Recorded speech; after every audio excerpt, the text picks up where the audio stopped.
Hello, my name is Kalila Saylor, and I did my district profile on Victor Valley Union High School District. I chose this district because I work in Victorville, which is served by Victor Valley Union High School District. I do not work for this district, but many of my students whom I work with come from schools within this district. So I just thought this was a good opportunity to learn a little bit more about my students and the schools that they're coming from. So some defining characteristics of this school district are: it is located in the high desert area of San Bernardino County and serves over 14,000 students. The district includes grades 7 through 12. So it's a middle school, junior high, high school district. The goals of the district are to support teaching and learning through a broad range of programs, employ research-based practices, and services to guide student achievement. The mission statement of the district is: Victor Valley Union High School District will prepare all students to become responsible, productive citizens by providing a quality education in a safe, student-focused learning environment. So, some data that I have collected primarily from EdData. Now, EdData has two different sites. So, the data that you see at the top is coming from their first website, and the data at the bottom is from their second website. So, it's like an updated website. So district enrollment. So we see here that in this particular district, Victor Valley, Hispanic or Latino students represent more than 50% of the individuals enrolled. And the second largest group would be Blacks or African Americans, followed by white or Caucasian students. Okay, so those three groups, Hispanic, Latino, Black, African American, white, Caucasian, make up the three largest groups in the district. And all the other groups listed make up less than 10%, I would say, of the district. So, comparing the district to the county, in the county of San Bernardino, Hispanic and Latino students make up 63% of individuals enrolled. So that's a greater number than what we saw in Victor Valley district, in the Victor Valley district itself. Blacks and African Americans make up 9.1%, which is smaller. So in the Victor Valley district, that number doubles, and whites or Caucasians is a slightly higher number in the county itself. But for the other groups that are remaining, it's still less than 10%. So I just thought that was interesting to make that comparison between the district and the county it is in. So on the newer website, the information is a 5-year span. So it starts at 2010-2011 school year, and it goes to 2014-2015 school year.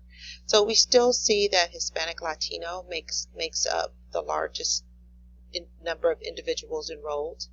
And then we have Black or African American students.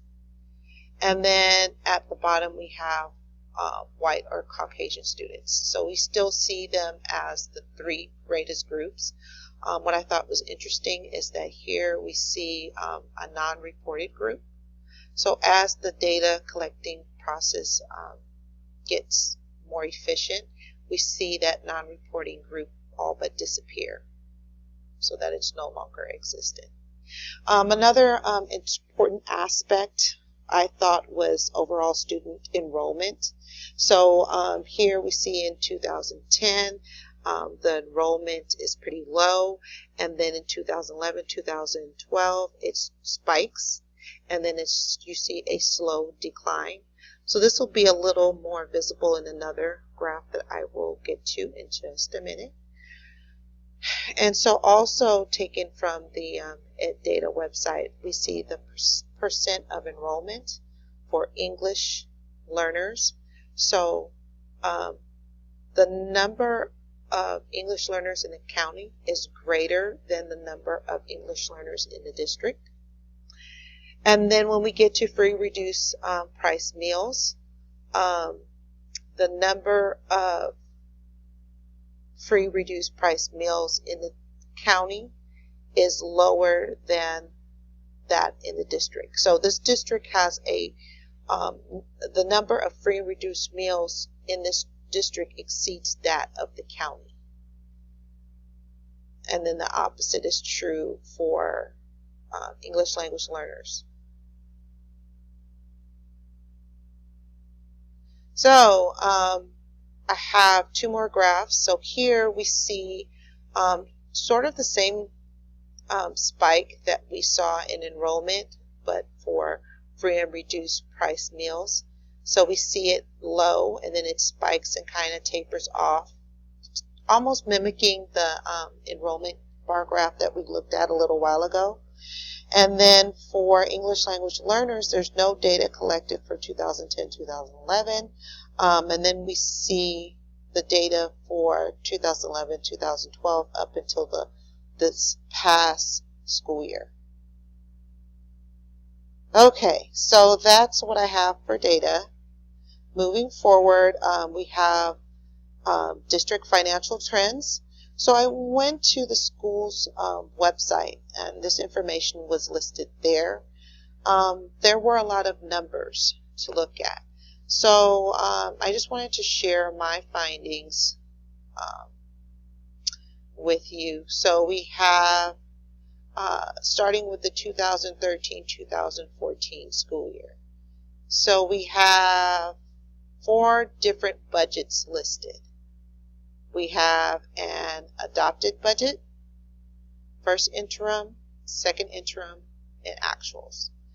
And the undefined amount gets greater and greater and greater.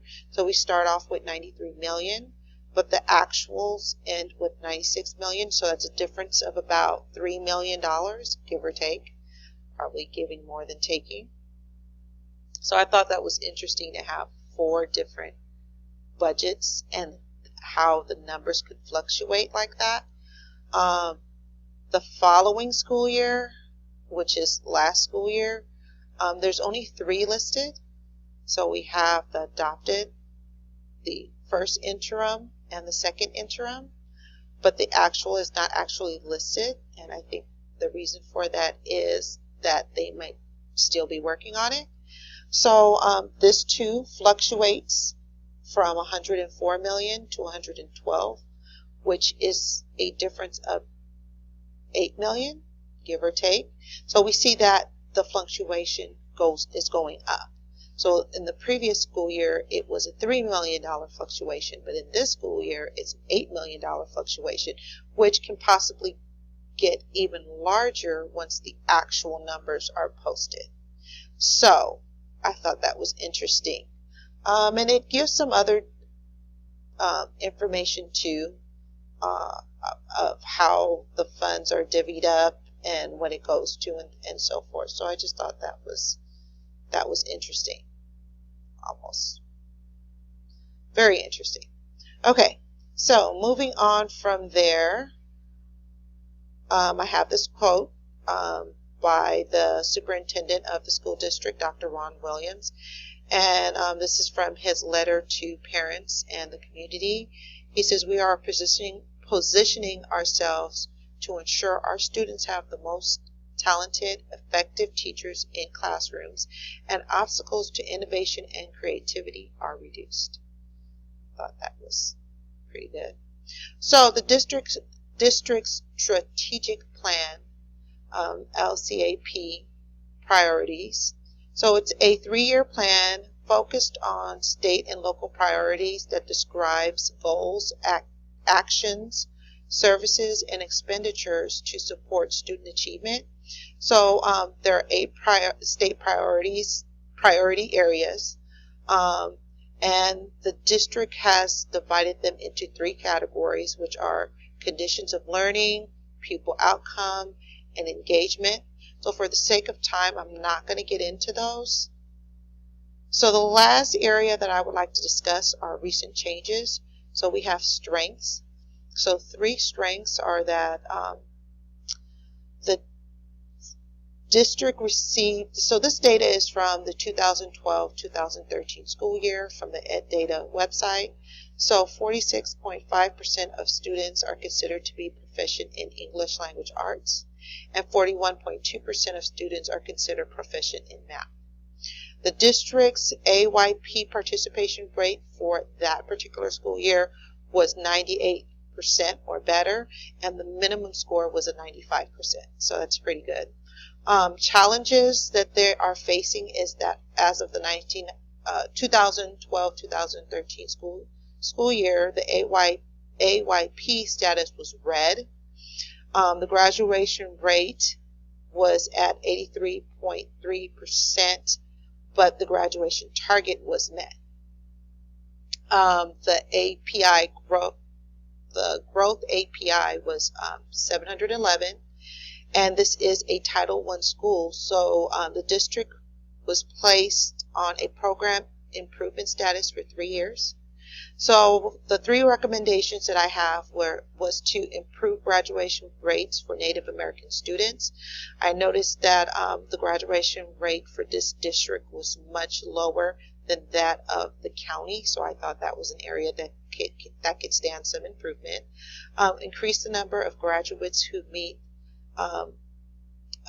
UC and Cal State requirements. So that means making sure that students are satisfying their A through G requirements prior to graduation, and reduce the dropout rate so that it is below the county dropout rate. So the dropout rate for this district was slightly higher than that of the county, and I thought that this was an area of improvement. So thank you, and I am going to end it there.